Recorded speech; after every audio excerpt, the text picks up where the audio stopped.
जो भी बात मैं बोलूंगा वो किसी तथ्य को किसी दूसरे तथ्य से जोड़ते हुए बोलूंगा, और इसलिए आज के इस कार्यक्रम की प्रासंगिकता आपको समझ में आएगी कि क्यों हमने ये दिन चुना ये सब बातें करने के लिए।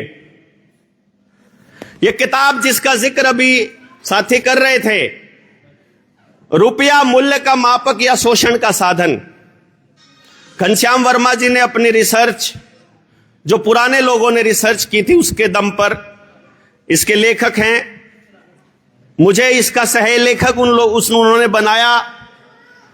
इसमें जब इसको लिखते समय पुणे की आरबीआई के आर्काइव से जो हम दस्तावेज लेकर आए, उन दस्तावेजों के आधार पर जो वित्त मंत्रालय ने हमको लिख कर दिया, उसके आधार पर मैं आपको कुछ बात बताने जा रहा हूं।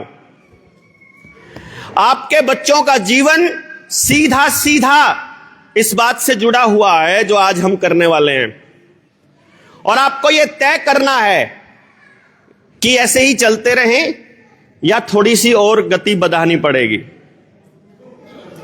यदि लगे कि रास्ता भटक गया है समाज, तो एटलीस्ट गली में खड़ा होकर चिल्ला तो सकते ही हैं कि भाई गलत रास्ते जा रहे हो, गलत रास्ते जा रहे हो, गलत रास्ते जा रहे हो। जिसको समझ में आ जाए एक पल के लिए रुक कर सोचेगा तो सही, सही रास्ते पर जाने की बात तो तब होगी जब समाज ये मान लेगा कि गलत रास्ते पर है। वरना ये इत्तेफाक नहीं हो सकता कि हर घर में बीमारी, हर घर में डिप्रेशन, हर घर में झगड़ा, हर घर में विस्थापन, हर कोई गांव छोड़कर भागना चाह रहा है, शहर में किसी के लिए जगह मिल नहीं रही है, भाईचारे के लिए जगह बची नहीं है, राजनीतिक तंत्र हावी होता जा रहा है, प्राइवेट कंपनियां बिल्कुल घरों तक घुस गई हैं, घरों क्या बिल्कुल एक एक चीज उनके हिसाब से चल रही है। तो ये इत्तेफाक नहीं हो सकता, ये किसी बहुत बड़े गेम प्लान का हिस्सा हो सकता है। वरना ऐसे कैसे होगा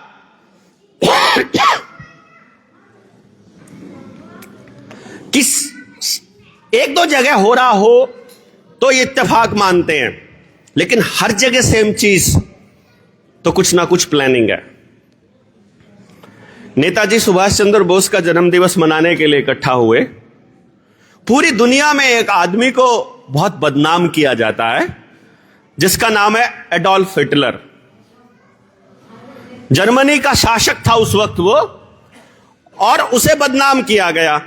अब आप सोचकर देखिए, पूरी दुनिया का मीडिया जिस एडोल्फ हिटलर को तानाशाह, क्रूर और हत्यारा साबित करने पे लगा है, उस हिटलर के साथ नेताजी सुभाष चंद्र बोस के हाथ मिलाने भर पे देश के लोग गर्व महसूस करते हैं।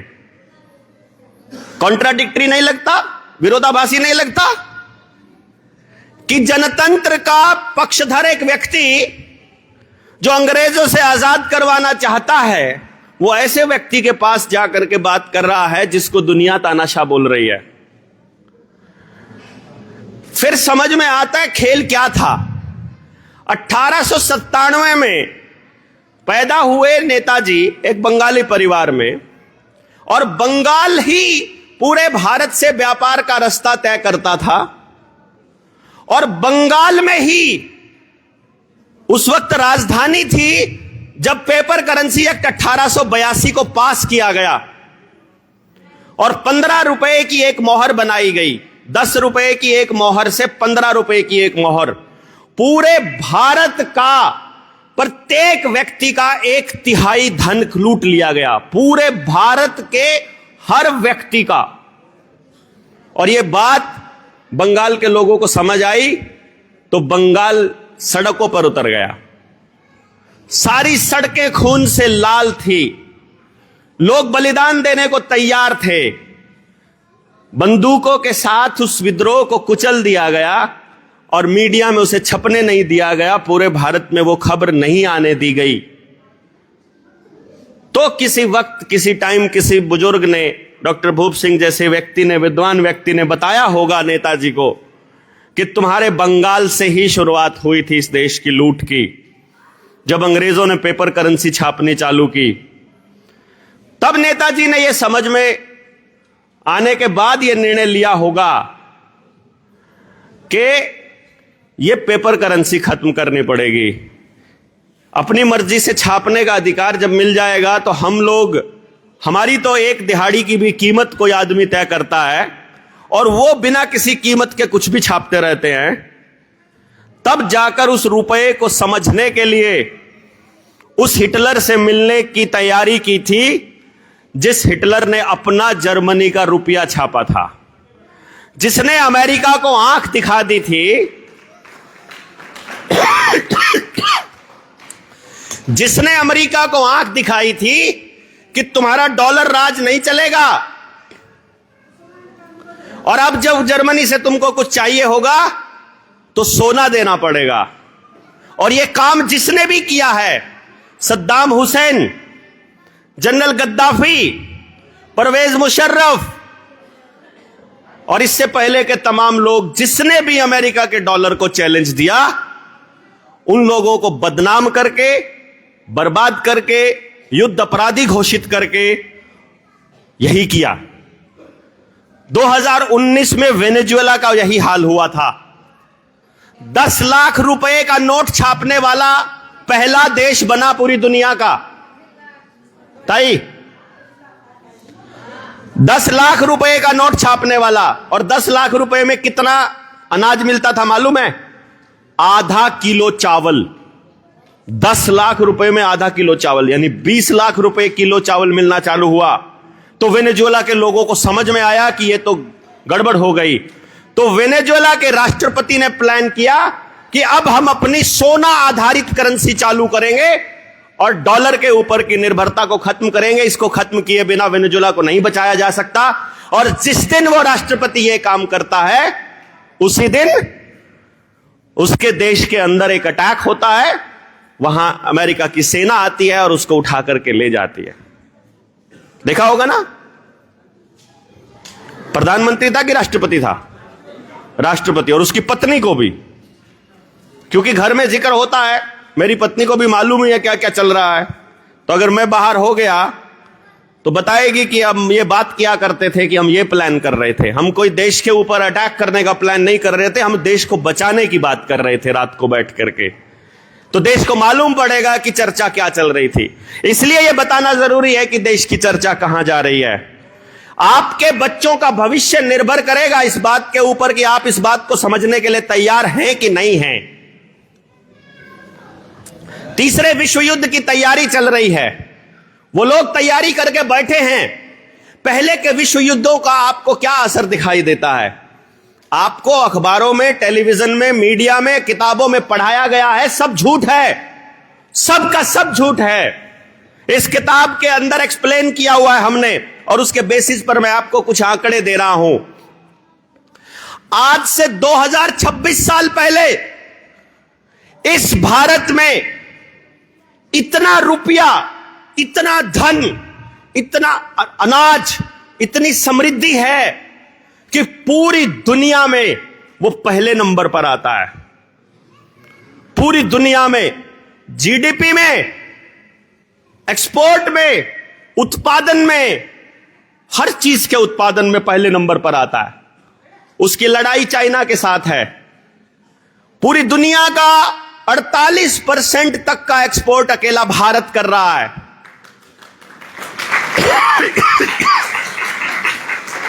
पूरी दुनिया की जीडीपी का 25% पैसा हमारे पास है।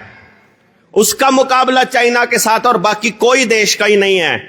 और कौन सा देश जिसको आप अमेरिका अमेरिका अमेरिका करते रहते हो ना, अखबारों टेलीविजन के अंदर, अमेरिका और इंग्लैंड पहले 15 देशों में कहीं नहीं है।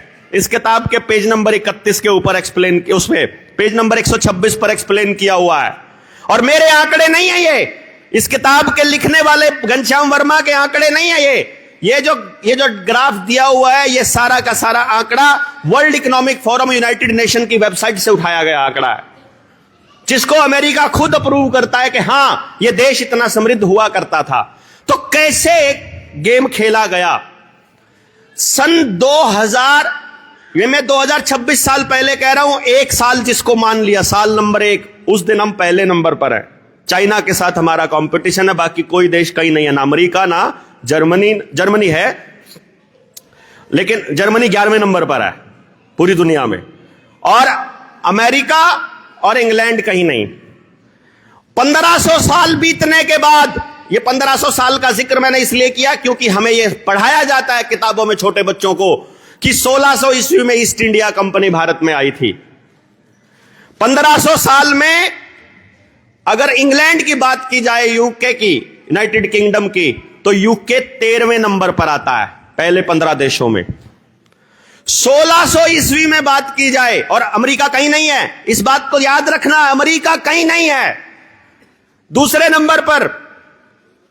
1600 में इंग्लैंड 12वें नंबर पर आ गया है, जब वो यहां से इंग्लैंड के जरिए वास्को डिगामा अमेरिका चला जाता है, कोलंबस भारत की तरफ आता है, उस दौर की बात बता रहे हैं हम। 1600 में ईस्ट इंडिया कंपनी ने देश के अंदर व्यापार चालू किया।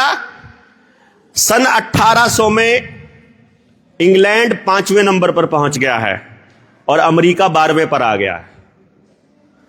जब ईस्ट इंडिया कंपनी ने यहां से सब कुछ वहां लेकर जाना चालू कर दिया, हमारे यहां रेल की पटरियां बना दी, सड़क बना दी, ये कहकर कि भाई हम लोग तुम्हारी तरक्की कर रहे हैं, लेकिन असलियत में उनको सामान ढोना था।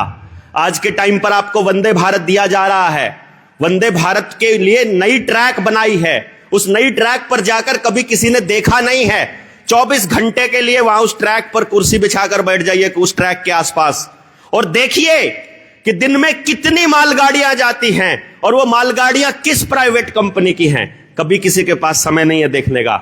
उस पे एक यात्री ट्रेन जाती है वंदे भारत, वो भी अडानी की है, और इसके अलावा बाकी सब के सब खादान, सिर्फ कंटेनर जा रहे हैं, पूरे देश को लूटा जा रहा है। इधर उड़ीसा से, झारखंड से, छत्तीसगढ़ से, बंगाल से, मध्य प्रदेश, महाराष्ट्र, इधर से सारी खदानों से कोयला, लोहा, बॉक्साइट, एल्यूमिनियम और सोना वो वहां से ट्रांसपोर्ट किया जा रहा है।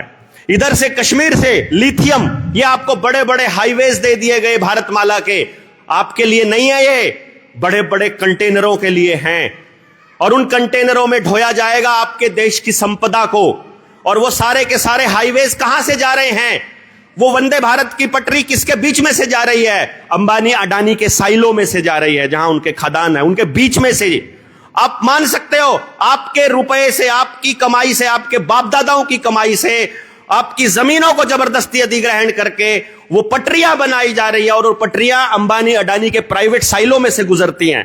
और जितने ये भारतमाला के प्रोजेक्ट है, पूरे भारत को ऐसे टुकड़ों में बांट करके और 12-12, 13-13, 10-10 हजार एकड़ के उन्होंने चंक बना लिए हैं, और सबके आसपास एक साइलो है, सबके आसपास इन भारतमाला के। तो अंग्रेजों ने भी यही किया था। आपको बताया गया कि आपकी तरक्की नहीं हो रही है। अरे जब पूरी दुनिया का सबसे ज्यादा पैसा हमारे पास है, सबसे ज्यादा धन हमारे पास है, यार क्या हम पीलिए में सामान दे रहे हैं? एक गाय और 1 तोला 5 तोला सोना तो ऐसे ही दे दिया करते थे कि 5 किलो चांदी दे दी। क्यों जी बुजुर्गों, मैं गलत तो नहीं कह रहा हूं? सोना और चांदी तो हम गिफ्ट में ऐसे ही दे दिया करते थे। ये उस दौर की बात कह रहा हूं मैं। और उस वक्त हमारे देश से कोई कंसेंट नहीं लिया गया। यह बात आपके बीच में इसलिए कह रहा हूं क्योंकि आज भी इस देश में कानून बनाने से पहले आपसे कोई कंसेंट नहीं लिया जा रहा। सरपंच साहब बैठे हुए हैं, ये बैठे हैं इधर, सेक्रेटरी आता है, वो बताता है क्या काम होगा। जो गांव कह रहा है वो काम करने की इनके पास पावर नहीं है। क्यों जी?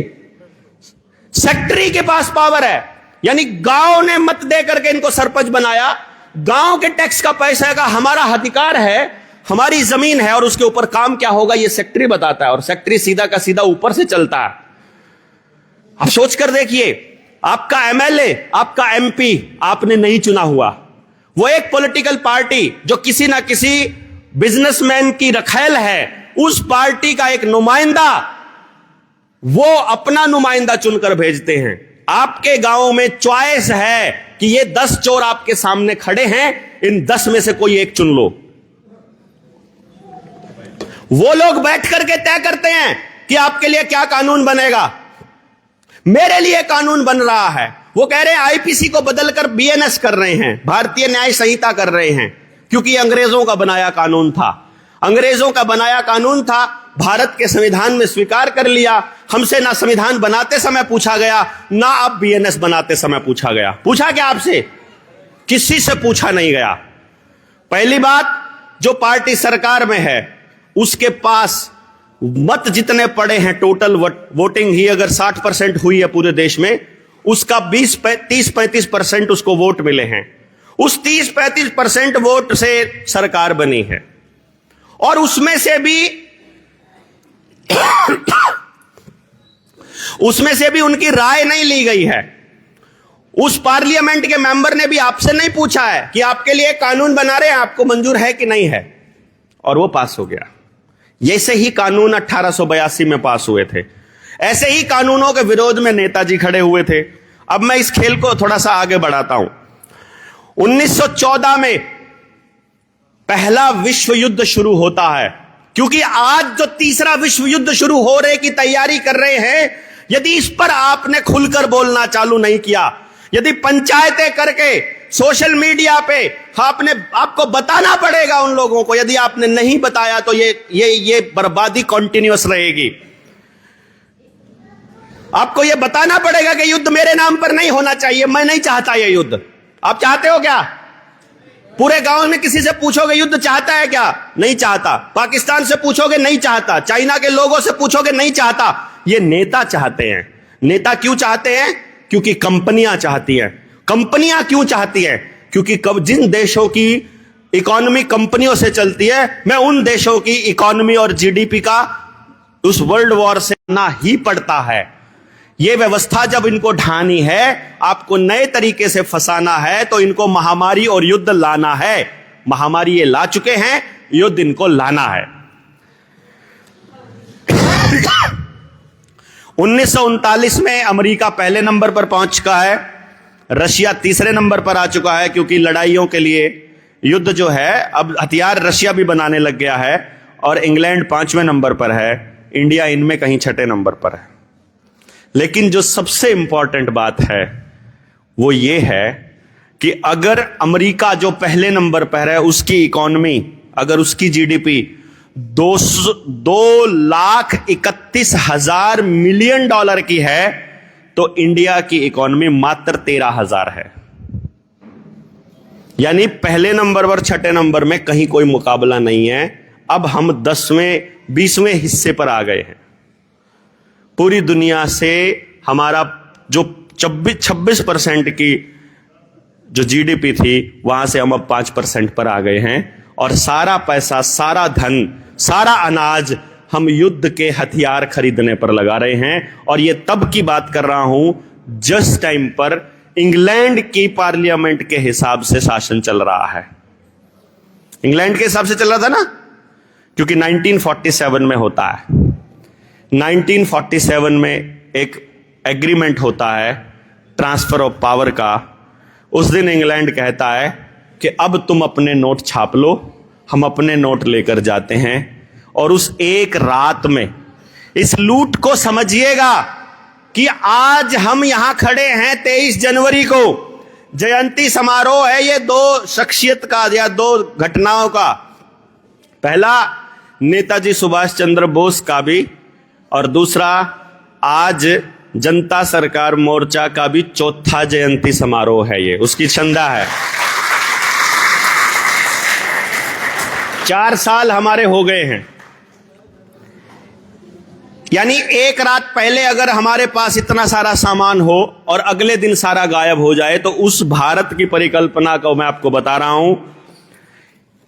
15 अगस्त 1947 से पहले 14 अगस्त को इस देश में जितना सोना, चांदी और रुपया है, और उन ट्रेनों में भरकर, उन शिप में भर करके जब लाद करके दूसरे देश में लेकर जाया जा रहा है, उस टाइम पर 43 करोड़ 67 लाख किलो शुद्ध सोना यहां से ट्रांसफर हुआ है एक रात में। इंग्लैंड, यानी जो आजादी का नाटक था उस खेल में। और यह सब कैसे हुआ? आप लोगों को, यानी हमारे पुरखों को बोलने नहीं दिया गया। जो लूट हो रही थी, जो मनमानी अंग्रेजों की चल रही थी, उसके सामने बोलने नहीं दिया गया। अब मैंने ये जिक्र क्यों किए? बहुत इतिहास पढ़ाए जाते हैं, बड़ी सारी चीजें बताई जाती हैं, क्योंकि मैं आपके सामने कुछ बताना चाहता हूं, इस देश के लोगों के सामने अपनी बात रखना चाहता हूं, अपना दर्द, अपने मोर्चे के साथियों का दर्द रखना चाहता हूं कि हमको एक दुख है और अपने बुजुर्गों से रिक्वेस्ट है और देशवासियों से भी एक निवेदन है कि कम से कम सुन तो लो, कम से कम हमको यह तो बता दो कि ये तुम गलत कह रहे हो। मैं नहीं कहता कि आपकी जमीन पर क्या बनना चाहिए, मैं ये भी नहीं कहता कि आपको इंजेक्शन आपके बच्चों को लगना चाहिए कि नहीं लगना चाहिए, मैं ये भी नहीं कहता कि आप क्या पढ़ाओगे क्या नहीं पढ़ाओगे, पर अगर इस देश में आजाद हम लोग हैं और इस देश आजाद भारत के नागरिक हैं तो हमारी आजादी तो होनी चाहिए ना। बताइए, हमारी मर्जी तो होनी चाहिए ना। हमारी मर्जी के बिना किसी नेता को, किसी पार्लियामेंट को कानून बनाने का अधिकार होना चाहिए? नहीं होना चाहिए। लेकिन क्या हमसे पूछा जाता है? कोई मैकेनिज्म है? जो अफसर हमसे तनख्वाह लेता है, जो हमारे टैक्स के पैसे से चलता है, हमारी पावर को एक्सेस करके वो हमारे ही घरों को तोड़ने लग जाता है। मेरी इल्तजा है, मेरी रिक्वेस्ट है उस मनमानी के खिलाफ कि कम से कम इस मनमानी के खिलाफ कुछ खड़े तो होइए। कुछ मनमानियां हैं जो आपके बीच रखना चाह रहा हूं, उसके बाद अपनी बात को समाप्त करेंगे। अफसरशाही है कि नहीं है? अफसरों की दादागिरी है, गुंडागर्दी है, अतिक्रमण के नाम पर बुलडोजर चलाया जा रहा है, रजिस्ट्रेशन के नाम पर, कागज बनाने के नाम पर बुलडोजर चलाया जा रहा है, टैक्सेशन के नाम पर जबरदस्ती हो रही है।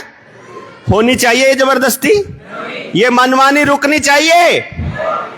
आरटीओ का जंगल राज चल रहा है, आरटीओ का जंगल राज चल रहा है कि नहीं चल रहा है? कोई भी व्यापारिक ट्रक दिखाई दे, कोई भी व्यापारी टैक्सी दिखाई दे, कोई भी पीली प्लेट वाली गाड़ी दिखाई दे, या कोई भी व्हीकल सड़क के ऊपर दिखाई दे, तो उससे हफ्ता वसूली जारी है, अवैध वसूली चल रही है, ओवरलोडिंग के नाम पर दादागिरी चल रही है, दूसरे नियमों के नाम पर जबरदस्ती चालान काटे जा रहे हैं, ऑनलाइन चालान कट रहे हैं, बिना मर्जी के कट रहे हैं कि नहीं कट रहे हैं? ये दादागिरी रुकनी चाहिए कि नहीं रुकनी चाहिए? रुकनी चाहिए। मेरे बाप दादाओं की जमीन पर उन्होंने सड़क बनाई। सड़क बनाते समय हमसे, जब हमने गाड़ी ली, हमसे रोड टैक्स लिया गया, हर साधन का रोड टैक्स हमने दिया, और रोड टैक्स के बाद फिर टोल टैक्स हमसे लिया जाता है। आपको मालूम है टोल टैक्स किस चीज का लिया जाता है? केवल और केवल कमर्शियल एक्टिविटी का टोल लिया जाता है। उस सड़क पर चलने को वो लोग कमर्शियल एक्टिविटी बोलते हैं। एक नई चीज बताता हूं आपको, शायद आपको मालूम नहीं होगा। यह सड़क को इंग्लैंड की पार्लियामेंट अपनी मलकियत मानती है, क्योंकि वो ये कहते हैं, आप कोई मकान लेते हो और उस पर यदि लोन ले लिया आपने, तो कागजात उस लोन के ऊपर वाली बिल्डिंग के लिए जाते हैं या जमीन के लिए जाते हैं? जमीन तो दादा लाई है हमारी, जमीन तो हमारी है ना, जमीन के कागज लिए जाते हैं। जब वो मकान की किस्तें ना चुकता कर पाओ तो ऊपर की ईंटें लेके जाते हैं या जमीन भी ले लेते हैं साथ में। कोई भी बैंक जो कमर्शियल एक्टिविटी करता है बिना कुछ गिरवी रखे आपको लोन देगा क्या? तो अमेरिका वर्ल्ड बैंक से जब सरकार, ये भारत की पार्लियामेंट जब लोन लेती है तो बिना कुछ गिरवी रखे लोन देगी क्या? आपके गांव में जितनी सड़कें बन रही हैं, पुराने खड़ोंजे तोड़ करके इंटरलॉकिंग वाली जितने ईंटें लगाई गई, जितना पत्थर बिछाया गया, जितना सीमेंट बिछाया गया, आपकी गांव की सड़कों को नीलाम करके बनाया गया है, उनको गिरवी रख के बनाया गया है। आपको मालूम ही नहीं है। आपको यह भी नहीं मालूम है कि आपके गांव के, आपके पुरखों ने जो जमीनें अपनी मर्जी से दान दी थी सामूहिक कार्य के लिए कि मेरे गांव के लिए इस्तेमाल होंगे, वो सरकारी अस्पताल की, वो सामुदायिक अस्पताल की जमीन, वो स्कूल की जमीन, वो जोड़ की, बणी की, हमारे शामलात की, गौचरान की, मंदिर की, चौपाल की सारी जमीनें सरकार अपने नाम कर चुकी है। ये सरपंच साहब बैठे हैं, गलत तो नहीं कह रहा हूं जी? सबके सब अपने नाम कर चुकी है। वो जमीनें आपके बाप दादाओं की जमीनें थी, वो अपने नाम पे कैसे कर ली उन्होंने? क्योंकि आपने ये कहा कि हम निकम्मे हैं और हमसे अपने गांव में कोई काम नहीं होता मिलकर के, इसलिए हमारा काम करने के लिए कोई थर्ड पार्टी आएगी और वो थर्ड पार्टी आपके लिए काम करेगी। सवाल ही पैदा नहीं होता भाई, वो प्रॉफिट के लिए काम करेंगे। उन्होंने आप ही के नुमाइंदों के जरिए, आपके स्कूल में पढ़ाने वाला मास्टर वो आप ही का बच्चा है और उसने स्कूल मैनेजमेंट कमेटी का प्रस्ताव पास करके उस स्कूल की जमीन की रजिस्ट्री कर दी उनके नाम। ये वापस लेंगे हम। भारत के अंदर जितनी भी जमीनें भारत के लोगों की थी, जिनको इन कॉरपोरेशंस ने, सरकारों ने अपने नाम पे कर लिया है, क्या ये जमीनें वापस लेनी चाहिए?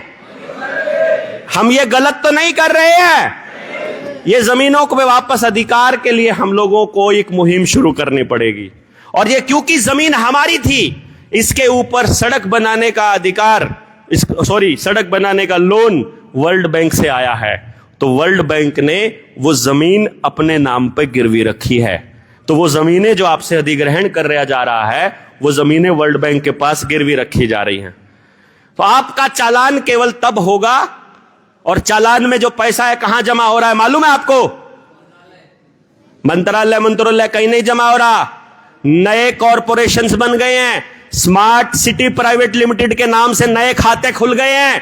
भारत की ट्रेजरी में पैसा जमा नहीं होता, अब सीधा सारा पैसा प्राइवेट कंपनियों को जा रहा है वो, क्योंकि वो सड़कें अब प्राइवेट कंपनियों की मलकियत बन गई हैं। एक एक्सपेरिमेंट करके देखना, आगे पुलिस वाला चालान के लिए बैरियर लगा के खड़ा हो, अगर लगा के खड़ा हो और ना लगा के खड़ा हो, वैसे भी खड़ा हो, अपनी बाइक को सड़क से नीचे उतार लेना, ठीक है? और बाइक से उतर जाना, चालान नहीं कर सकता वो आपका। पता आपको ये बात? आपका चालान केवल और केवल सड़क पर हो और उसके ऊपर बैठे हो तब हो सकता है। तो करके दिखा चालान, नीचे उतार लो उसको, क्योंकि नीचे की जमीन भारत की है और सड़क की जमीन कंपनी की है। वो ऐसा बोल रहे हैं वहां दस्तावेजों के अंदर। पुलिस वाले भाई बैठे हैं, मलिक साहब, गलत तो नहीं कह रहा हूं? ठीक कह रहा हूं? नीचे उतार लोगे तो चालान नहीं कर सकता। अब आपको उस पुलिस वाले को ऊपर बोलेगा मोटरसाइकिल का एक पहिया ऊपर चढ़ा ले।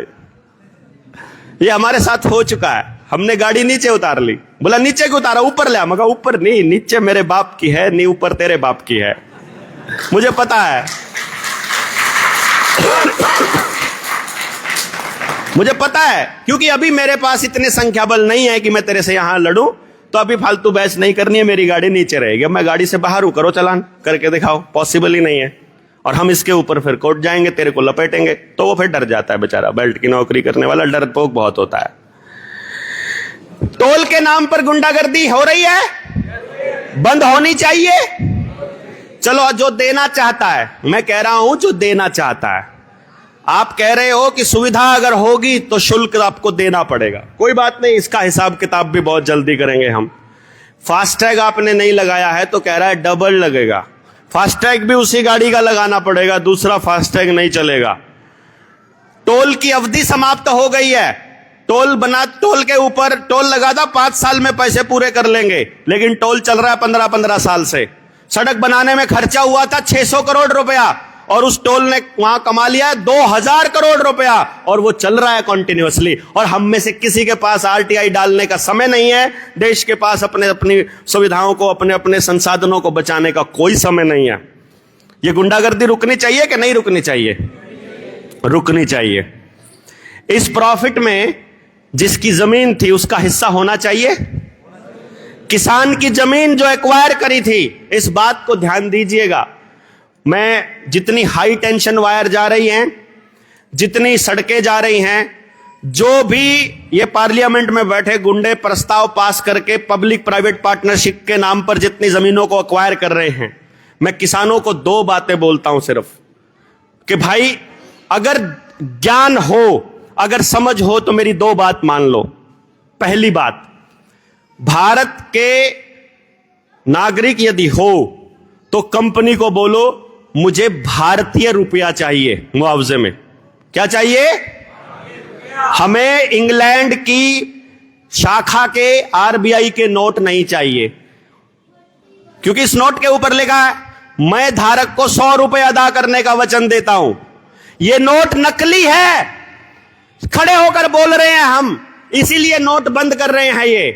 और अगर इसका सबूत आपको जानना है, इस देश में जहां जहां लोग इस आवाज को सुन रहे हैं, एक काम कर दो बस, खाली अपने गांव के, अपने आसपास के, या जहां आपका खाता है उस बैंक में जाकर एक 100 रुपए का नोट जमा करके आरबीआई के गवर्नर के नाम उस बैंक मैनेजर के सिग्नेचर करके रिसीविंग ले लो और उस कागज पे लिख दो कि मैं गवर्नर के वादे के अनुसार इस 100 रुपए के नोट के बदले अपने 100 रुपए लेना चाहता हूं। लिखा है ना, मैं धारक को 10 चाय देने का वादा करता हूं, मैं धारक को 10 किलो आम देने का वादा करता हूं, मैं धारक को 100 रुपए अदा करने का वचन देता हूं।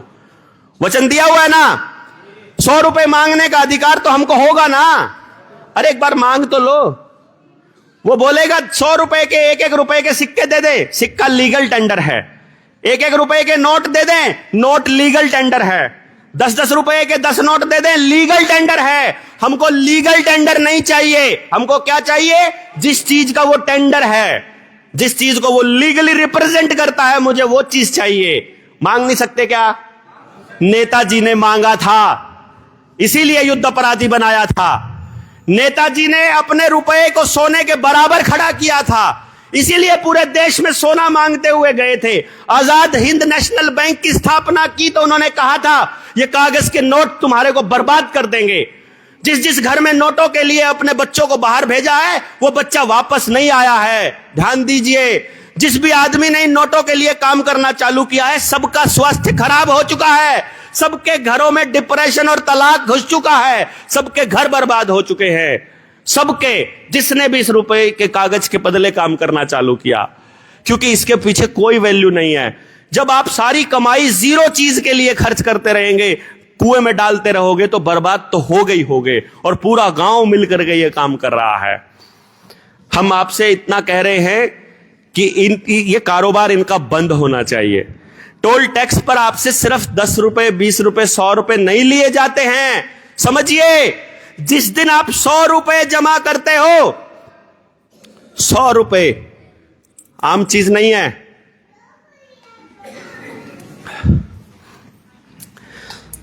हमारा सुनार बैठा है यहां, कहां है? 1 रुपया कितने का है? 13 प्लस का 10,000 प्लस। 1 रुपया 10,000 प्लस का। देखो कितने कमाल की बात है। भारत का 1 रुपया और बैंकों के 10,000 रुपए के नोट बराबर हैं। जब आप जमा करते हो अपनी कमाई और बैंक से निकालते हो छपे हुए, आपके साथ लूट क्या हो रही है कि जब आप बैंक में 100 रुपए जमा करते हो तो बैंक 10 लाख रुपए छाप लेके और उद्योगपति को दे देता है।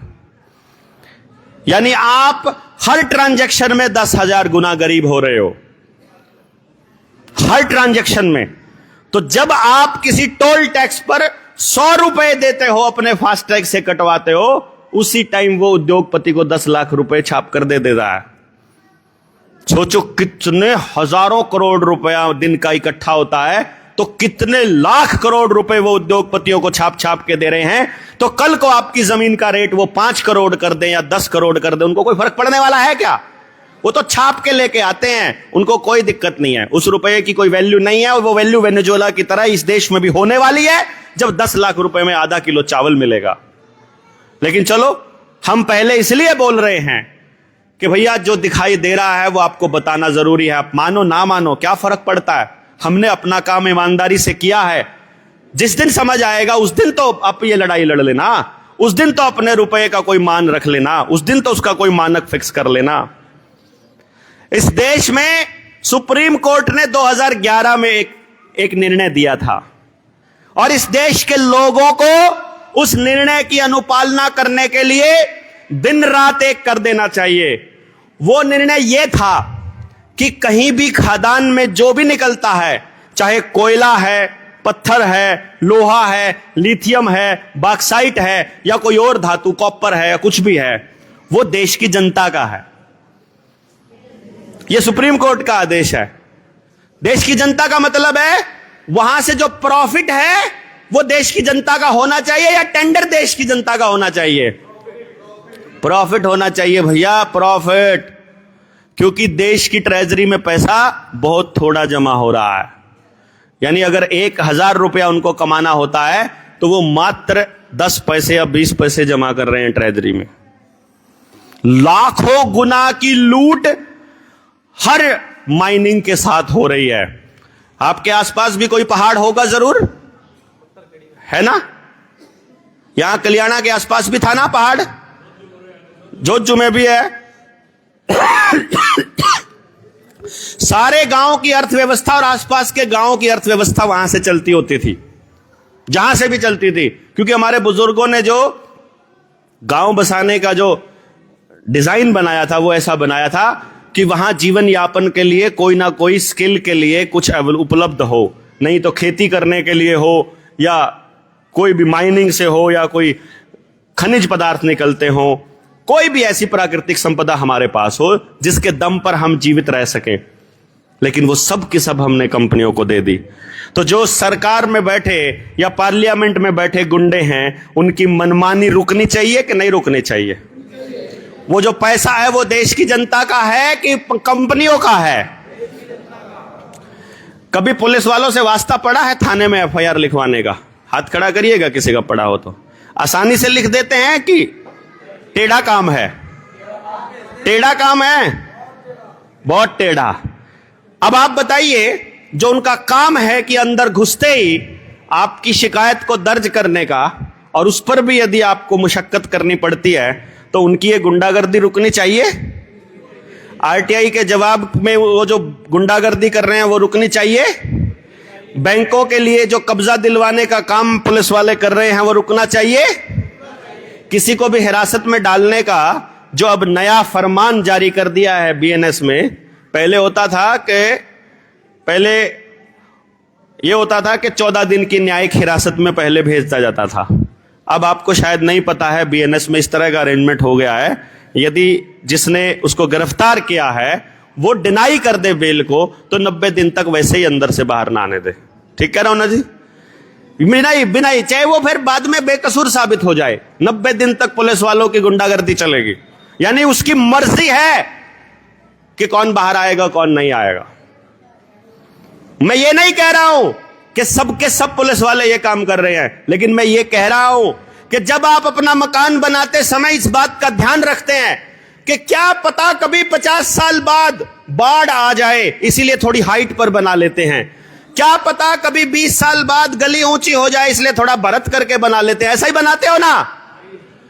तो फिर आपको इतना नहीं सोचना चाहिए कि क्या पता कभी कोई गुंडा पुलिस की वर्दी में बैठ जाए उस कुर्सी पर। क्या पता कोई दुश्मन जिसमें इतनी अक्ल ना हो कि देश कानून से चलना चाहिए वो बैठ जाए। लेकिन नहीं, कोई बात नहीं। चालान काटना है, हिरासत में लेना है, डराना धमकाना है, उल्टा लटका के पीट देना है, सीआईए में ले जा करके कूट देना है, ये काम पुलिस वाले कर रहे हैं, रेगुलरली कर रहे हैं। इस पे लगाम लगना चाहिए, लगना चाहिए। गांव के लोग बता दें कि लगना चाहिए कि नहीं लगना चाहिए। हर किसान के साथ एक ठगी की जा रही है, उसके मर्जी के बिना उसके खेत में उगाई जा रही फसल का बीमा और उस बीमा की राशि 3 जगह से ली जा रही है। किसान के खाते से, राज्य सरकार के खाते से और केंद्र सरकार के खाते से। 3 गुना की लूट।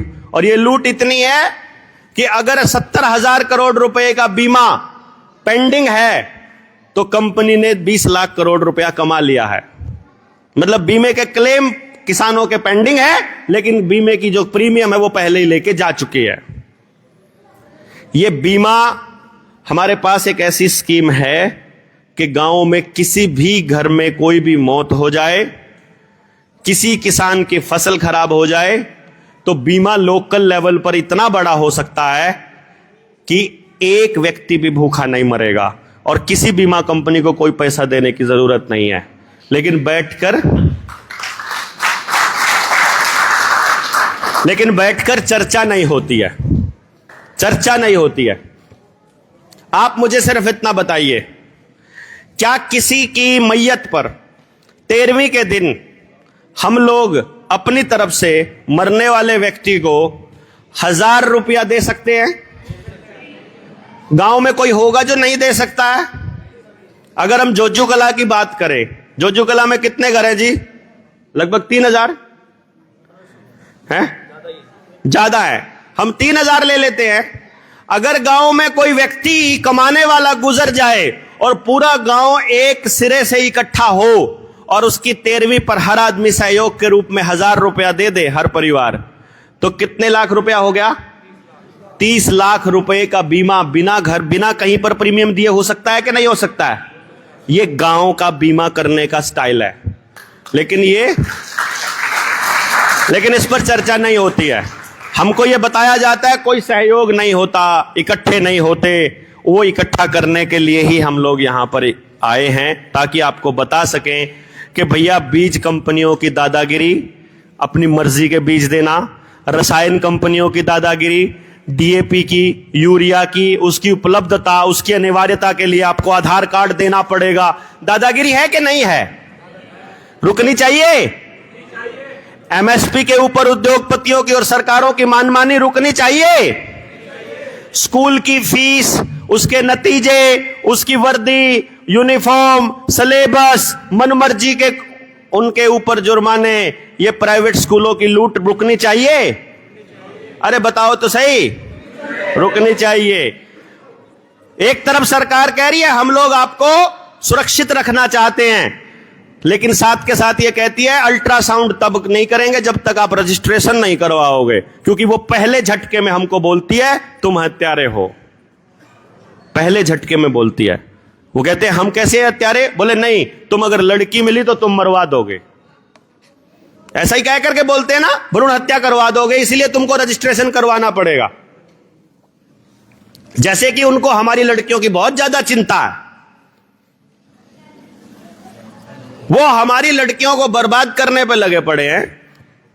वो हमारे छोटे छोटे बच्चों को बर्बाद करने पे लगे पड़े हैं। उनको डोपामिन की डोज दे करके, उनको मोबाइल दे करके, उनके खाने के अंदर जहर मिला करके। आपके गांव की दुकान पर जाकर एक बार पैकेट वाली आइटम के पीछे देख लेना उसमें क्या क्या आइटम है, और एक बार साइड इफेक्ट चेक कर लेना। एक भी आइटम आपके बच्चों के खाने के लिए सही नहीं है। लेकिन नहीं, कोई दिक्कत नहीं। आंगनबाड़ी वर्कर और आशा वर्कर अपने बच्चों को जबरदस्ती वैक्सीन लगवाने की मनमानी कर रही है कि नहीं कर रही है? वहां मर्जी किसकी? मालिक की चलनी चाहिए क्या? मां बाप की चलनी चाहिए क्या? आंगनबाड़ी की? मां बाप की। और अगर कुदरती प्रसव हो जाए तो एफआईआर हो रही है दाई के ऊपर। बच्चों को, गर्भवती महिलाओं को लगने वाली वैक्सीन के ऊपर मनमानी हो रही है। स्कूलों के अंदर, अस्पतालों में इलाज करवाने चले जाओ, स्कूल में दाखिला करवाने चले जाओ, कोई और काम करो, आधार आईडी देनी पड़ेगी, अपार आईडी बनवानी पड़ेगी, डेट ऑफ बर्थ सर्टिफिकेट बनवाना पड़ेगा। ये जबरदस्ती नहीं है क्या? जबरदस्ती नहीं है। वो जबरदस्ती किस नाम पर थोप रहे हैं? कि तुम चोर हो, तुम ये फायदा लेने वाले हो दूसरे लोगों से, तुम फिर से लेने वाले हो। एक बार चेक करके देखो, पूरा गांव नौकरी नौकरी नौकरी के चक्कर में पड़ गया है। नौकरी की उपलब्धता, जितने बच्चे फार्म भरे हैं चेक करके देखोगे, पास का परसेंटेज 0.1% से ऊपर नहीं है। और जो बच्चे फेल हो रहे हैं 99.9% से ज्यादा, उन बच्चों के लिए किसी भी व्यक्ति के पास पूरे सिस्टम के अंदर प्रधानमंत्री है, मुख्यमंत्री है, पार्लियामेंट का मेंबर, लेजिस्लेटिव असेंबली का मेंबर जिसे एमएलए बोलते हैं, जिला पार्षद, कोई काउंसलर, कोई सरपंच, कोई मेंबर, किसी के पास स्कूल के मास्टर प्रिंसिपल या उसके मालिक कोई है स्कीम उस बच्चे के लिए जो फेल हो रहा है? बताइए ना। यानी कि जो बच्चे पास नहीं हो पा रहे, जो कि 99.9% है, उन बच्चों के लिए कोई भी प्लानिंग नहीं है इस समाज की। अगर ये नहीं सोचा गया तो वो बारूद बन रहे हैं, वो हमारे घरों में बैठे बैठे नशे के व्यापारी बन जाएंगे। वो सारे घरों को बेच देंगे, सारे घरों को बर्बाद कर देंगे। अभी दुबलदन से आए थे हम, 85% युवा नशे की गर्त में जा चुका है। और इस देश में भी, इस गांव में जोजू कला में जब हम घूमे थे, हमारी टीम ने बताया था कि दारू से लेकर के कोई ऐसा सूखा नशा अवेलेबल ऐसा नहीं है जो इस गांव में नहीं मिलता है। नहीं मिलता है क्या जी सरपंच साहब? क्यों जी दादा? मिलता है ना, सारा मिलता है, हर गांव में मिल रहा है। 7 लाख के 7 लाख गांव में नशे की उपलब्धता कौन करवा रही है? पुलिस, प्रशासन। और यदि गांव में नशा करने वाले एक आम नागरिक को मालूम है नशा कहां से सप्लाई हो रहा है, तो क्या सिस्टम को नहीं पता है? अगर सिस्टम को नहीं पता है तो ऐसा सिस्टम हमारे ऊपर राज करने के लिए सही नहीं है। रिजेक्ट करना पड़ेगा कि नहीं करना पड़ेगा? बताओ जरा। ऐसा सिस्टम रिजेक्ट करना पड़ेगा जिसको मालूम ही नहीं चलता है कि भाई कहां से नशा हो रहा है, और आम नागरिक को मालूम है। और यदि उसे पता है तो इसका मतलब जानबूझकर हमारे बच्चों को बर्बाद किया जा रहा है। गलत कह रहा हूं कि सही कह रहा हूं? और यह बात आपको समझनी पड़ेगी, यह बोलना पड़ेगा कि इस सिस्टम के अंदर बैठे लोग ये चाहते हैं कि आपकी पूरी पीढ़ी नशेड़ी हो जाए। और यह बात आपको बोलनी पड़ेगी बड़े बड़े मंचों से, खुद बोलनी पड़ेगी, अपनी अपनी आईडी से लिखनी पड़ेगी आपको। इनकी विश्वसनीयता भगानी पड़ेगी कि अगर नेता को नहीं पता है ये सब चीजें, आप किसी भी पार्टी के समर्थक हो, किसी भी पार्टी के विरोधी हो, आपके नेता को अगर ये बातें नहीं पता है तो ऐसा व्यक्ति हमारा नेतृत्व करने के काबिल नहीं है। और यदि उसे पता है तो उसको जानबूझकर आपको बर्बाद कर रहा है। कुछ भी खराब हो रहा है, सलूशन पूछो अपने नेता से। यदि उसके पास समाधान नहीं है तो निकल बाहर, और समाधान है और तुमने नहीं किया तो मतलब तुम आज तक की जवाबदेही दो। इतनी ताकत तुमने कैसे एक्सेस की? ये क्लैरिटी के साथ, ये दिमाग के अंदर एकदम क्लैरिटी होनी चाहिए हमको, तब जाकर के बात बनेगी। पटवारी हो, तहसीलदार हो, एसडीएम हो, एडीसी हो, डीसी हो, उस कुर्सी पर बैठने के बाद दादागिरी के अलावा कुछ नहीं कर रहे हैं।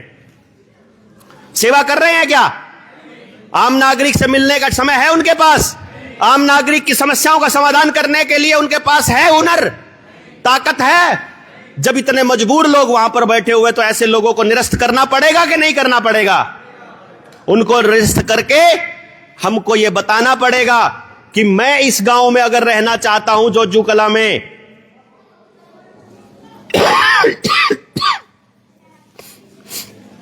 मैं अगर इस गांव के अंदर कोई काम करना चाहता हूं तो मेरा गांव बैठ करके तय कर सकता है। हम बेवकूफ नहीं हैं, हम गधे नहीं हैं कि हमें मालूम नहीं हमारे लिए क्या सही है। एक आरटीआई एक्टिविस्ट मिले थे अपने साथियों को। दादरी का रामनगर की कहानी है। दादरी जो है पंचायत भी है, वहां पंचायत समिति भी है। कमाल की बात यह है कि लगभग 10.5 लाख रुपए उस गली को बनाने के लिए खर्च हुए। कितने? तो खाते से कितना पैसा निकलना चाहिए?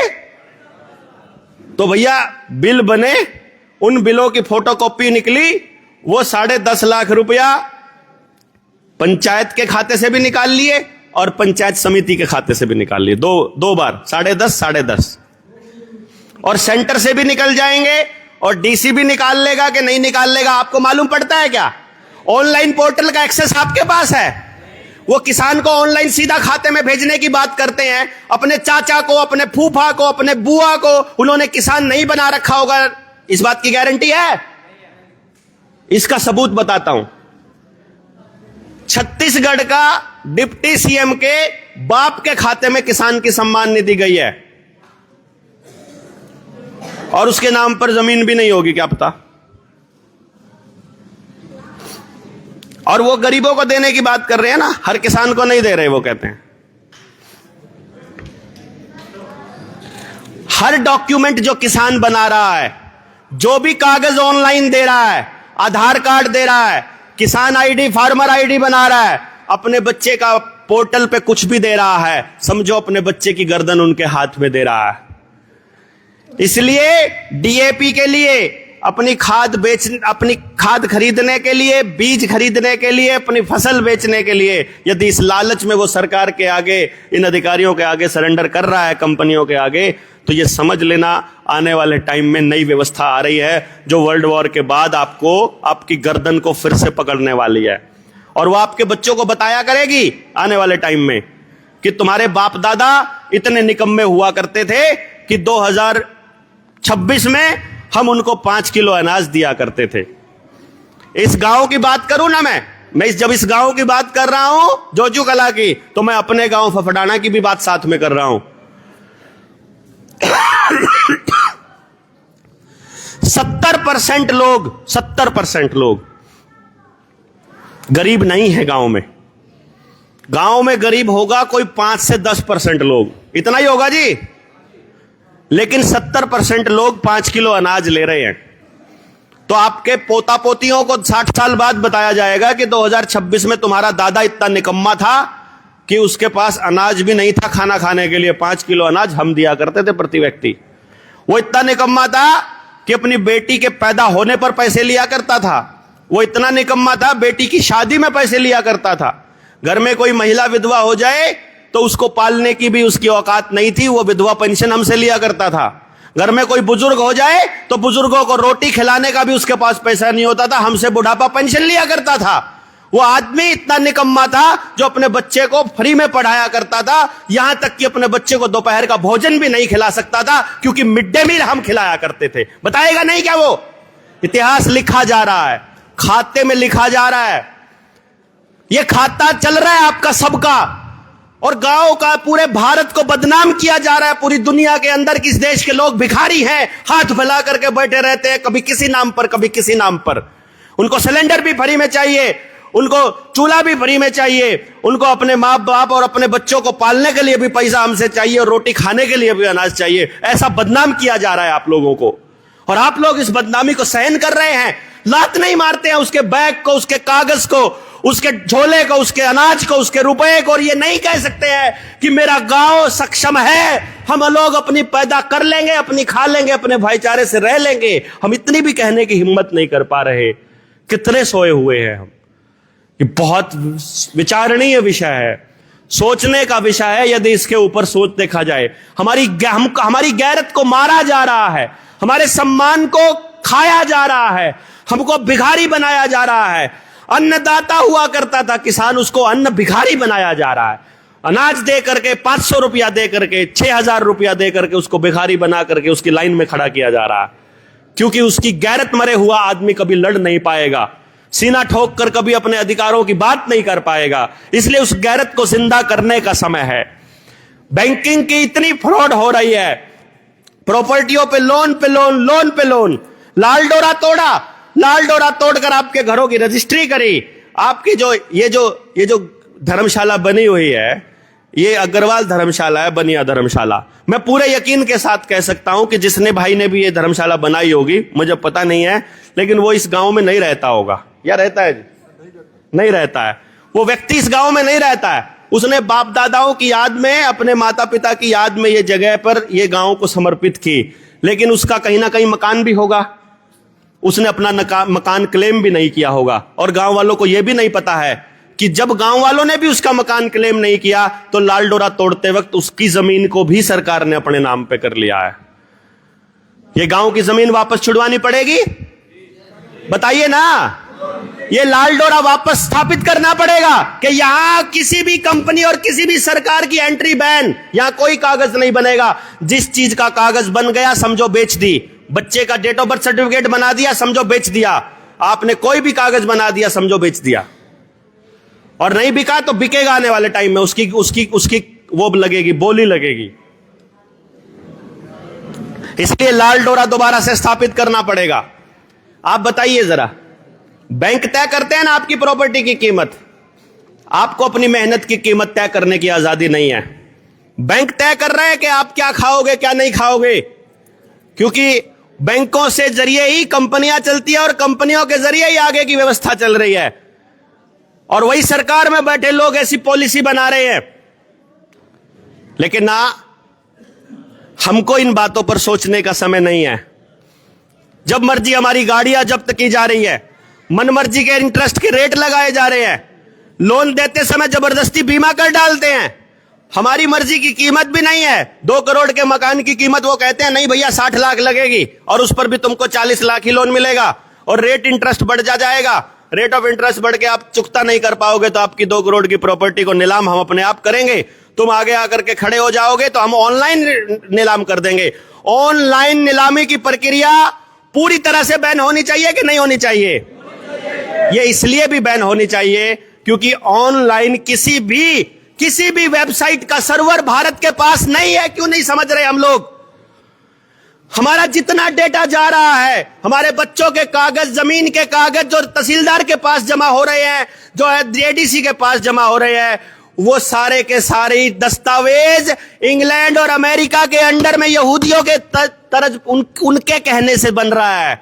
आपके पास कोई एक्सेस नहीं है, डीसी के पास कोई एक्सेस नहीं, तहसीलदार के पास कोई एक्सेस नहीं है, कोई सरपंच कोई तय नहीं करेगा। गांव का आदमी अगर आपने सारे कागज ऑनलाइन कर दिए तो जो वो तय करेंगे वही फाइनल होगा। आज के टाइम पर आपका अगर नाम की स्पेलिंग गलत हो जाए तो बोलेगा फार्मर आईडी नहीं बनेगी, क्योंकि यूनिक आईडी बन रही है। उस यूनिक आईडी के अंडर में आपको लपेटा जा रहा है। वकीलों की अपनी अलग ही टाइप की मनमानी चल रही है। वो कहते हैं ये तो केस चलेगा ही नहीं, हमारे साथ अन्याय हो रहा है, नहीं हो रहा है। वो कहते हैं जज की मर्जी है, अपनी मर्जी से चलेगा, मुंह मांगी फीस, कोई लिमिट नहीं है, जानकारी किसी को है नहीं। रुपए वाले मुद्दे पर चले जाए तो हमको बोलते हैं बलारा जी ड्राफ्ट बना के दे दोगे क्या? सिसोदिया जी ड्राफ्ट दे दोगे क्या? इसका क्या ड्राफ्ट बनेगा? डॉक्टरों की ऐसी मनमानी चल रही है, चले जाओ बीमारी में, इतने टेस्ट लिख देंगे कि भैया करवाते करवाते थक जाओगे। हर टेस्ट के अंदर कमीशन, हर दवाई के अंदर कमीशन। दवाई लगनी है एक, बीमारी समझ में आ गई है, हम पूछते हैं डॉक्टर से 4 क्यों दी? वो बोला भैया उस एमआर का भी तो ख्याल करना है। ऑपरेशन की फीस मनमर्जी की, दूसरी फीस मनमर्जी की। आदमी मर जाता है, डेड बॉडी देने पे भी, डेड बॉडी को भी 2 दिन तक लटका के रखते हैं आईसीयू के अंदर, बाद में पैसा देते हैं सब कुछ लुट जाने के बाद। जुडिशरी में जजों की मनमर्जी चल रही है कि नहीं चल रही है? नायब कोर्ट के साथ किस किस का वास्ता पड़ा है? किस किस का वास्ता पड़ा कोर्ट में? पड़ा है? कभी पैसा दिया है वहां पर तारीख बढ़ाने का? हाथ खड़ा करो जिसने दिया आज तक। हर बार देते हो ना तारीख आगे पीछे करने का। अब उस जज को, उस हरामी को यह नहीं मालूम है कि तेरे यहां कुर्सी के बराबर में बैठा रीडर 200 रुपया लेकर के तारीख दे रहा है। ऐसा जज आपके साथ न्याय करेगा क्या? करेगा क्या बताओ आप? इस जुडिशरी सिस्टम के अंडर में आप आकर के अपने बच्चों को उनके हवाले करने जा रहे हो। अपना न्याय का सिस्टम हम नहीं बना पा रहे हैं, कैसे चलेगा? सबकी मिली भगत चल रही है, चाहे पुलिस है, प्रशासन है, बैंक वाले हैं, सबका। नेता की अलग हफ्ता वसूली है। एक बार एमएलए बन जाओ तो भैया मार्केट वालों से भी हफ्ता मिलेगा, दुकान वालों से भी हफ्ता मिलेगा, रेडी पटरी वालों से भी हफ्ता मिलेगा, माइनिंग चल रही है पत्थर की वहां भी हफ्ता मिलेगा, सोने की माइनिंग चल रही है वहां भी हफ्ता मिलेगा, हर टोल टैक्स के अंदर हिस्सेदारी हो जाएगी, हर कंपनी चलाने का पैसा देगी। ये नेता की अपनी दादागिरी चल रही है। पुलिस वालों के साथ अलग से सेटिंग नेता की अलग चल रही है, और वोट के टाइम पर पैसा दे करके और ईवीएम में सेटिंग करके सब गड़बड़ हो रही है। मौसम विभाग की अलग ही मनमानी चल रही है। वो कह रहा है भैया बारिश से बच के रहना, बारिश आने वाली है। वो पहले ही बता रहा है, आपका फोन आपका वो कंट्रोल कर रहा है। वो कह रहे हैं अब अपनी मर्जी से बारिश कर सकते हैं। वो अपने आप आसमान के अंदर केमिकल छिड़कते हैं। वो केमिकल जब हमारी फसलों के ऊपर गिरते हैं, हमारी फसल रातों रात गर्म। कल ठीक थी, रात को बारिश हुई, अब आपकी बारिश हो गई है ना। आप जितनी सरसों यहां लगा रखी है ना, यहां पे आपने, है ना, जितनी भी सरसों, आप 1 हफ्ते के बाद बताना आपकी सरसों की हालत क्या रह जाएगी, क्योंकि आपको नहीं मालूम है। आसमान में बारिश से पहले जब मौसम बन रहा होता है तो वो एक सफेद सी लाइन आती है, जहाज के पीछे केमिकल डाल करके छिड़का जाता है। जिस जगह पर जो फसल हो रही है, अभी यहां हमारे हिमाचल के साथी हैं, मांटा साहब बैठे हुए हैं, यहां संजीव भाई हैं, रोडू के इलाके से हैं, सेब का वहां बिजनेस है, सेब का किसान रहता है। आज के टाइम पर जब बर्फ की जरूरत थी वहां गर्म मौसम था, हिमाचल गर्म था, हमारा हरियाणा ठंडा चल रहा था। हम लोग जब आए वहां से, अभी आशीष गया पिछले हफ्ते, वहां गर्मी इतनी ज्यादा है और यहां पर ठंड हो रही है। जहां ठंड चाहिए वहां गर्मी हो रही है, जहां बारिश नहीं चाहिए वहां ज्यादा पड़ रही है। जहां चाहिए वहां नहीं हो रही है। ये मौसम विभाग अपने आप से डैम बना करके, पानी रोक करके क्लाइमेट चेंज का प्रोपेगेंडा चला रहा है। अगर वहां पार्लियामेंट में बैठे लोगों को यह नहीं पता है कि भैया ये एक एक आदमी एक एक कार लेके चल रहा है, ये जो अगर इनकी गाड़ियां अगर पोल्यूशन फैला रही हैं, तो 10 लोग 50 लोग जो 50 कारों में निकलते हैं, इन 50 लोगों के लिए एक बस का अरेंजमेंट तो हो सकता है कि नहीं हो सकता है? हो सकता है ना। अगर अच्छी बसें हो, हमारी सामुदायिक बसें हो, समाज की बस हो और टाइम पर चलती हो, टाइम पर पहुंचती हो, कोई आदमी गाड़ी नहीं निकालेगा। यह सिस्टम को भी पता है। जानबूझकर वो उस रेलवे के अंदर, उस बसों के सिस्टम के अंदर जानबूझकर नियमितता नहीं लाते हैं, ताकि उस विभाग को भी बेचा जा सके, ताकि उसको भी कॉरपोरेशन को दिया जा सके, आगे कंट्रोल किया जा सके, और आप लोगों को अपनी ऊर्जा उन चीजों को खरीदने में लगाई जाए। गाड़ी कहेंगे 10 साल में तो कुछ भी नहीं बिगड़ता, लेकिन वो कहते हैं कि ये तो वेस्ट हो जाएगी। एक यूनिक सिस्टम आ रहा है, आपको नहीं पता है। ये जो आप अपने मोबाइल में स्कैन करते हो ना पेमेंट करने के लिए, बटन दबा करके कैमरा खुल जाता है और फिर पेमेंट में जो यूपीआई आता है, ये बारकोड का सिस्टम, ये आपकी हर चीज के साथ आ रहा है। सड़क के ऊपर लग रहे परियोजना के अंदर बारकोड आना लग गया है कि बारकोड स्कैन करो, इसके बारे में जानकारी मिल जाएगी। आने वाले टाइम में आपकी सारी जानकारियां बारकोड में आ जाएंगी। रेल में एंटर करना है, टिकट खरीदने की जरूरत नहीं है, मोबाइल में ऐसे खोलो, बारकोड स्कैन करो, स्कैन करते ही वहां पे आ जाएगा लाल रंग। क्या बात भाई? वो बोलेगा कल जोजू कला में तुम लोग इकट्ठे हो रखे थे, इसलिए तुम्हारा एंट्री बैन है। कल तुमने सरकार के खिलाफ एक बात बोली थी, इसलिए तुम्हारी रेल में एंट्री बैन, अब तुम एंटर नहीं कर पाओगे, तुम साइड में हो जाओ, पुलिस वाला अपने आप पकड़ के साइड में करेगा। कम्युनिटी टॉयलेट इस्तेमाल नहीं कर पाओगे। बसें सब प्राइवेट होने वाली हैं, जो वहां से चलती हैं, ड्राइवर वाली जगह से बटन दबता है खिड़की खुलने बंद करने का, अब आप यहां बंद नहीं कर सकते हो, अब वहां पर बारकोड होगा, ट्रैवल ही नहीं कर पाओगे, आपकी गाड़ी स्टार्ट ही नहीं होएगी। नई गाड़ियां किसके पास है? 2025 के बाद की गाड़ियां, 24 के बाद की, सब ऑटो किल स्विच है ना सबके अंदर। ऑटो किल स्विच का मतलब यह है कि कंपनी में बैठा, पुलिस में बैठा, आरटीओ में बैठा आदमी वहां से बटन दबाएगा और आपकी गाड़ी स्टार्ट ही नहीं होएगी।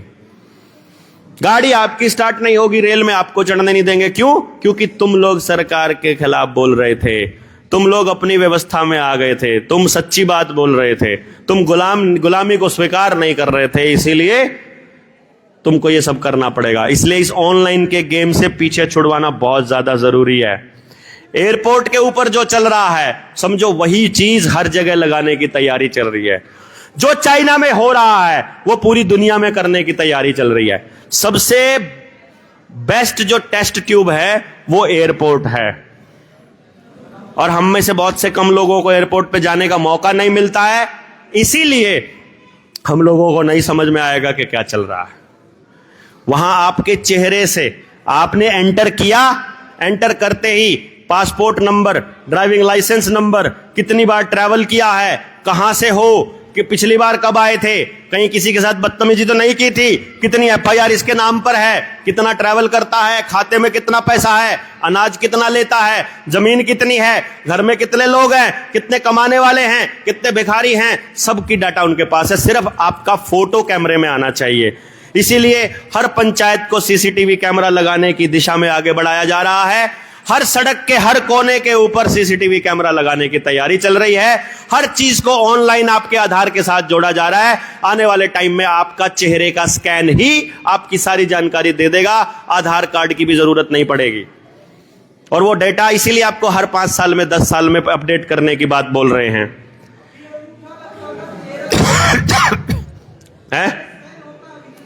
अभी फेस स्कैन होता, पहले अंगूठा लगता था। वेलफेयर के लिए जितना फंड एलोकेट हो रहा है, सबका सब फर्जीवाड़े में जा रहा है। आपको ऐसी स्कीमें दे रही है पार्लियामेंट जिसमें कोई हिसाब किताब नहीं है कि भाई कावड़िए आ रहे थे, उनके ऊपर फूल बरसा दिए, 20 करोड़ के बरसाए कि 200 करोड़ के, साबित कैसे करोगे बताओ?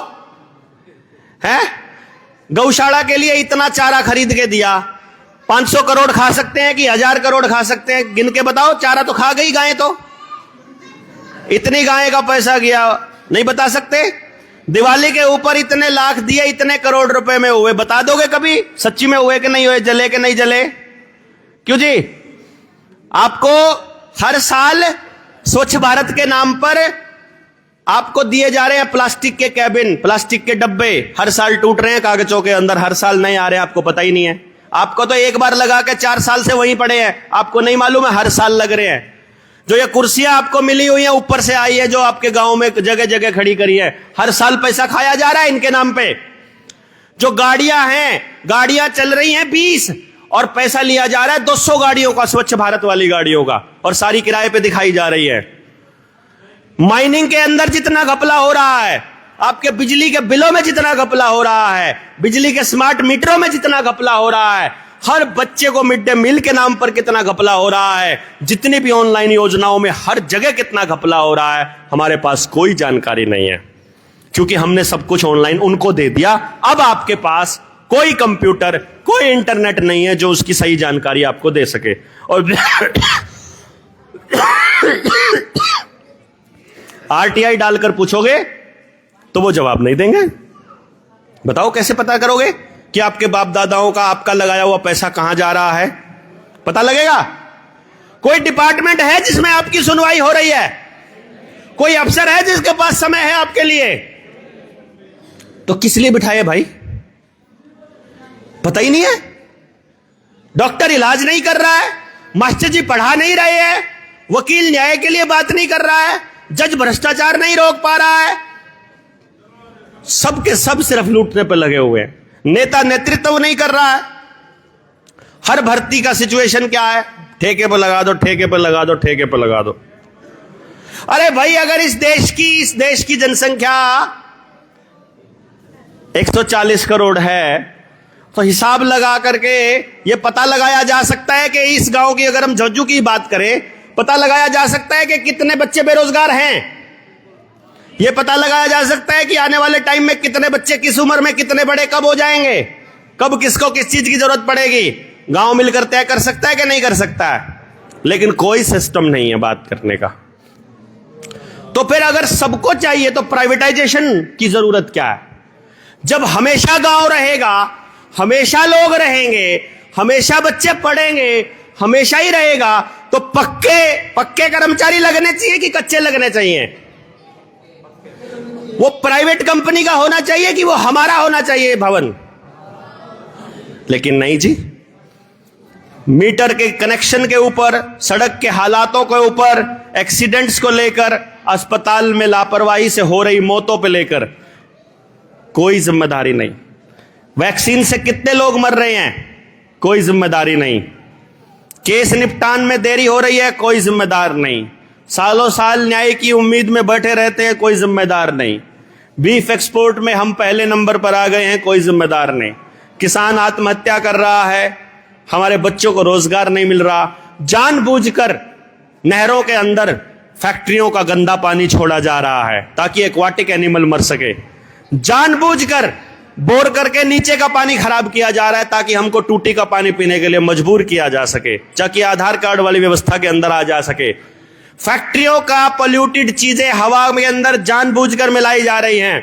हर 10 गांवों के ऊपर एक इथेनॉल प्लांट, एक पावर प्लांट, एक शुगर मिल, एक फैक्ट्री, एक डंपिंग यार्ड या एक गंदगी का माहौल बनाया जा रहा है ऊपर से जहाज से देख करके। लोकल रोजगार बिल्कुल खत्म होने वाले हैं। पानी बिक रहा है, पानी का बिल आने लगा है, दवाइयों के मनमाने रेट है, खाने के सामान में मिलावट है, डिब्बा बंद पदार्थ तो जितने भी हो रहे हैं सबके साइड इफेक्ट का पता होते हुए लागू है। कौन कितने डंगर पाल सकेगा इसका भी निर्णय वो लोग कर रहे हैं। मोबाइल का स्पेक्ट्रम हमारे दिमाग को कितना खराब कर रहा है, प्रजनक क्षमता के ऊपर कितना असर पड़ रहा है, मानव मस्तिष्क पर कितना असर कर रहा है, इसकी कोई रिसर्च नहीं हो रही है। डाक विभाग खत्म हो रहा है। अलग अलग प्लेटफॉर्म के ऊपर आप चेक करोगे इस देश में, वोटर लिस्ट चेक करो, पंचायती राज का डाटा चेक करो, एजुकेशन पे स्कूलों का डाटा चेक करो, वेलफेयर स्कीम चेक करो, जनगणना चेक करो, आपको हर जगह हर गांव की जनसंख्या, हर गांव के लोग, हर गांव के अभ्यर्थी अलग अलग नजर आ रहे हैं। नकली खाद, बीज, दवाई, इससे जो फसल नष्ट हो रही है, किसान बर्बाद हो रहा है, कोई मतलब नहीं। डायरेक्ट एनर्जी वेपन, गोली लाठी, जो हमको चाहिए आंदोलन कर रहे हैं, कुछ नहीं मिल रहा, जो हम नहीं मांग रहे वो जबरदस्ती हमारे ऊपर थोपा जा रहा है। हमारी जमीन हमारी मर्जी के बिना ले जा रही है भूमि अधिग्रहण के नाम पर। और मैं ये बात बोलता था, जो मैंने बात शुरू की थी मैं वो एक बार पूरी कर लूं कि भैया अगर आपने ये मान लिया है कि जमीन किसान की है, तो जमीन को एक तो मुआवजे के रूप में भारतीय रुपया मांगना है किसान ने, और दूसरी चीज जो मांगनी है प्रॉफिट में हिस्सेदारी मांगनी है। आपके बच्चे आज जमीन छोड़कर चले जाएंगे, यकीन मानिए 30 साल बाद उनके बच्चों को नहीं पता चलेगा कि ये जमीन कभी हमारी हुआ करती थी। वो ऑटोमेटिक कंपनी के नाम ट्रांसफर रहेगा। यहां चरखी दादरी के आसपास मैंने एक ऐसी जमीन देखी है जो कभी किसी प्राइवेट कंपनी को अलॉट हुई थी, आज वो खाली पड़ी हुई है। जो बाप दादाओं को 99 ईयर्स के वो मतलब उन बाप दादाओं ने 99 ईयर्स के लिए लीज पे दी थी, अब उन बाप दादाओं की अगली औलादों को ही नहीं पता ये हमारी है, और तहसीलदार के साथ सेटिंग करके वो जमीन सरकार अपने नाम कर लेगी।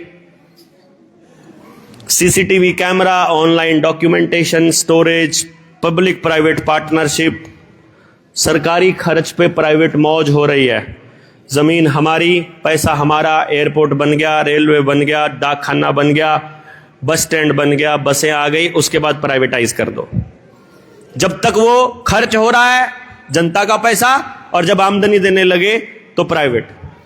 शराब के ठेके, प्लास्टिक की फैक्ट्रियां, तंबाकू की फैक्ट्री, सब सरकार कर रही है, कह रही है इससे रेवेन्यू मिलता है। अब आप बता दो। अरे अभी तो मैंने शुरू भी नहीं करा, सोचो आप। लेकिन मैं नहीं चाहता कि आप लोग इस मसले पर जाएं। मैं एक आपसे रिक्वेस्ट करता हूं, जितने लोग यहां बैठे हुए हैं, यदि आप समाज के अंग हो तो जनता सरकार मोर्चा का मानना यह है कि एक भी अंग को छोड़े बिना आप तरक्की नहीं कर सकते। सॉरी, एक भी अंग को छोड़कर आप तरक्की नहीं कर सकते। क्यों? समाज का कौन सा तबका छोड़कर तरक्की कर सकते हैं हम? नहीं कर सकते ना। अर्थात आपको एक बार समाज के हर तबके के बीच जाना पड़ेगा। लोग भरे पड़े हैं, समस्याएं बहुत ज्यादा हैं, भरोसा किसी पर नहीं हो रहा है। जितने भी लोग मंचों से भाषण देने के लिए आते हैं, भाषण देकर निकल जाते हैं, काम नहीं कर रहे हैं। एक मोर्चा बना है जो सचमुच बात कर रहा है, जो सचमुच समाधान चाह रहा है, जो सचमुच समाधान पर काम कर रहा है। एक बार तो जाकर आपको उन लोगों को खाली करवाना पड़ेगा, वो जो भरे पड़े हैं। उसके बाद वो आपकी सारी बात सुनने के लिए तैयार हो जाएंगे। तो यदि इस दिशा में अगला संकल्प हम लें कि हम समाज के हर तबके की बात को जोड़ेंगे, चाहे आंगनबाड़ी वर्कर हो, आशा वर्कर हो, चाहे नर्सरी के टीचर हो, प्राइवेट टीचर हो, सरकारी हो, रोडवेज है, रेलवे है, किसान है, हर तबके को साथ लेकर के एक ऐसे समाज का निर्माण करने की दिशा में काम कर सके जिनका सपना हमारे शहीदों ने देखा था। कर सकते हैं हम लोग ये? हाँ जी, करना चाहिए। जोजू कला के इस पावन भूमि से मैं एक आह्वान कर रहा हूं हमारे 13 के प्रधान दादा सूरजमल की उपस्थिति में कि यदि आप इस सूरजभान जी की सुरेंद्र जी, प्रधान सुरेंद्र जी भी हैं सांगवान खाप के, आप एक बार इस गांव से शुरू कर लेते हैं। इस बात की गारंटी मंच से दे रहे हैं हम। यदि गांव आकर के पहले बात करने को तैयार हो और खड़ा होता है, कोई भी गांव, वो कहता है कानून के हिसाब से चलकर इन अंग्रेजों की बनाई व्यवस्था को अपने हाथों से ढहाने का, बल्कि इन्हीं के हाथों से डहलवाएंगे, गांव के एक भी व्यक्ति का कर्जा नहीं रहने देंगे, इसकी गारंटी जनता सरकार मोर्चा लेता है।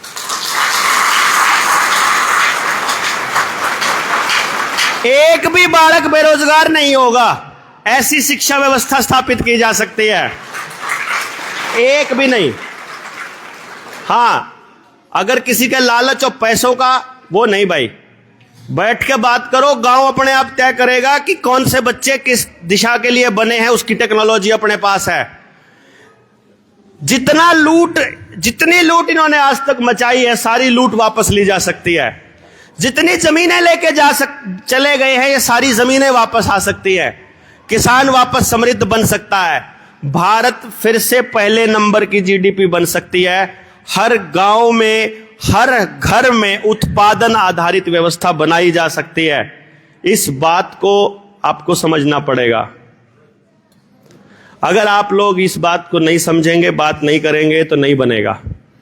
हां, आज यदि गांव इकट्ठा होकर के कोई प्रयास शुरू करता है तो मोर्चे के साथी जगह जगह से, हर जगह से आए हैं। कोई ऐसा स्टेट नहीं है, हिमाचल से, मध्य प्रदेश से, उड़ीसा से, बंगाल से, यूपी से, पंजाब से, बस कोई स्टेट है ही नहीं, महाराष्ट्र से, जहां से लोग हमारे बीच नहीं बैठे हैं, जिनको मैं देख रहा हूं।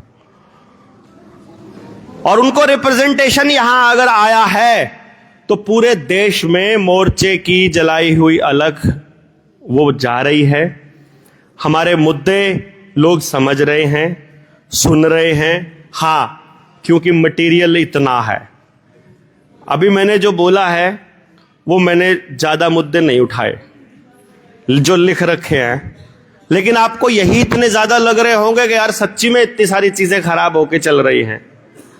समय की कमी में और आप लोगों की सुविधा को देखते हुए हमने इसको होल्ड पे रखने का फैसला ये लिया है कि एक काम कर लीजिए, जब गांव की इस यात्रा में निकलेंगे, गांव को समृद्ध बनाने की इस यात्रा में निकलेंगे, शहीदों के सपनों का भारत बनाने की इस यात्रा में निकलेंगे, तो आप साथ के साथ मुद्दे लिखते लाएंगे। 23 मार्च का जो कार्यक्रम हम करने वाले हैं, जहां भी होगा आप सब लोगों तक पहुंच जाएगा। 23 मार्च के कार्यक्रम में यदि ये हम हर बार ये कहते हैं कि यदि हमारे पास ऐसे लोग होंगे तो ये काम हम करेंगे, यदि ऐसे लोग नहीं होंगे तो नहीं करेंगे, ऐसे लोगों की खोज करेंगे। हमारे मोर्चे के इस नियम को आपको हमेशा याद रखना है कि हमारे खाते में हार नहीं है। या तो हम जीतेंगे या हम सीखेंगे, या तो हम जीतेंगे या सीखेंगे। हारने का कोई मतलब नहीं है। और हम तब जीतेंगे जब सब जीतेंगे। भारत की हुंकार है, जोर जुल्म की टक्कर में जय जोहार का नारा है, भारत देश हमारा है। तो आने वाले टाइम की लड़ाई के लिए तैयार हो। देखो, हमको सड़कों पर नहीं उतरना, सरकारों का कोई विरोध नहीं करना। हम तो अपनी व्यवस्था बनाने चलेंगे। हमको अपनी आजादी चाहिए। हमको मनमानी के खिलाफ खड़ा होने का अधिकार है। जितना इस किसी बड़े नेता को, प्रधानमंत्री को जिस सृष्टि की जिस ताकत ने बनाया है, उसी ताकत ने मुझे बनाया है, उसी ताकत ने आपको बनाया है, उसी ताकत को हर गरीब आदमी और कमजोर आदमी को भी उसी ताकत ने बनाया है। इसलिए कोई एक व्यक्ति किसी दूसरे व्यक्ति के हिसाब से नहीं चलेगा। हां, हम यहां जितने लोग हैं एक दूसरे को ध्यान में रखते हुए म्यूचुअल कंसेंट से एक दूसरे के हिसाब से चल सकते हैं। इसी को आजादी कहेंगे ना, कि हमको साथ रहने के लिए जो व्यवस्था चाहिए हम बना लेंगे। और कोई भी व्यक्ति मैंने आज तक समाज में ऐसा नहीं देखा जो सुख शांति से नहीं रहना चाहता। कोई व्यक्ति मैंने ऐसा नहीं देखा जो जानबूझकर समाज की नजरों में गिरना चाहता है, जो जानबूझकर अपने समाज के लिए बुरा करना चाहता है। क्योंकि कहीं ना कहीं बैकग्राउंड में उसे भी पता है कि जो आज गड्ढा खोद रहा है, कल को उस गड्ढे में उसके परिवार का व्यक्ति भी गिर सकता है। नशा बेचने वाले व्यक्ति को सबसे ज्यादा डर इस बात का रहता है कि मेरी औलाद इस चक्कर में ना फंस जाए। गलत काम करने वाले व्यक्ति को यह डर रहता है। इसलिए मैं ये मानकर चलता हूं कि इस समाज में लुच्चे, गुंडे और बदमाश बहुत थोड़े हैं और अच्छे लोग बहुत ज्यादा हैं।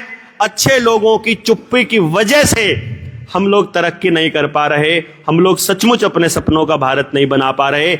इसीलिए उन सच्चे लोगों को बोलना सिखाना हमारा मकसद है।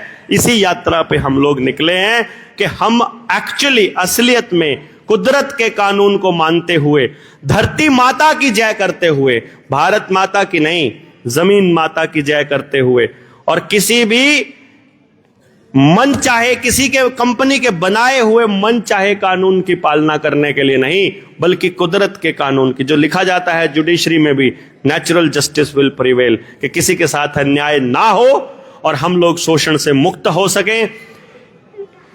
ऐसी अपनी मर्जी की जिंदगी हम जी पाएं और हमारे बच्चों के लिए इस कामना